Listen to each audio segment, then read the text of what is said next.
CA এর মাধ্যমে যদি কিছু মানুষ ফিরে আসতে পারেন, ভোটারদের যে সম্মান, যে অধিকার, সেটা যদি পেতে পারেন, তার থেকে ভালো কিছু হতে পারে না। এটা কি করে হবে, কি করে? একদম মরুকদা, যে সমস্যাটা হচ্ছিল দাদা বললেন একটু আগে, সেই সমস্যাটা কিন্তু একেবারেই মিটে যাবে। ওয়েটিং পিরিয়ড একদম কমে যাবে। আর যে ডিএলসিতে বা স্টেট লেভেল এম্পাওয়ার্ড কমিটিতে যে বাধাগুলি আসছিল, সেই বাধাগুলো অতিক্রম করার জন্যে নতুন করে যে ব্যবস্থা নিয়েছে কেন্দ্রীয় সরকার, এতে সুবিধাই হবে।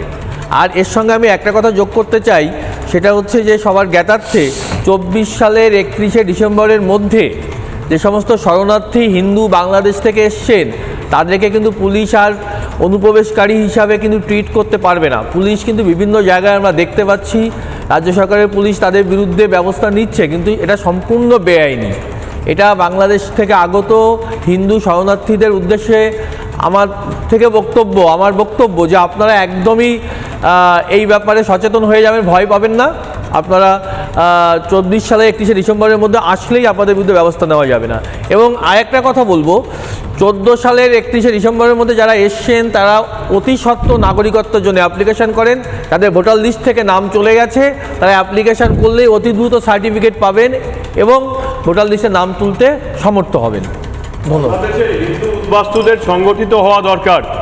এই যে অন্যায় এখানকার রাজ্য সরকার করছে, যে অন্যায়ভাবে তাদেরকে জেলে রাখছে, তাদেরকে ভয় দেখাচ্ছে এবং মিথ্যে কথা বলছে, তার জন্য পূর্ব বাংলা থেকে আসা হিন্দু উদ্বাস্তুদের সংগঠিত হয়ে প্রতিবাদ করার দরকার। বেশ, আরেকটা জিনিস খুব পরিষ্কার, এই যে স্টেটের মানে এখানকার যে প্রতিনিধিরা আসছেন, আমাদের অত্যন্ত দুর্ভাগ্য যে গণতন্ত্রের যে একটা ভার্টিক্যাল এক্সিকিউটিভ, মানে লেজিসলেটিভের সঙ্গে তো এক্সিকিউটিভ আলাদা একটা, এখানে পুরোটাই দলদাসের মতো কাজ করেন।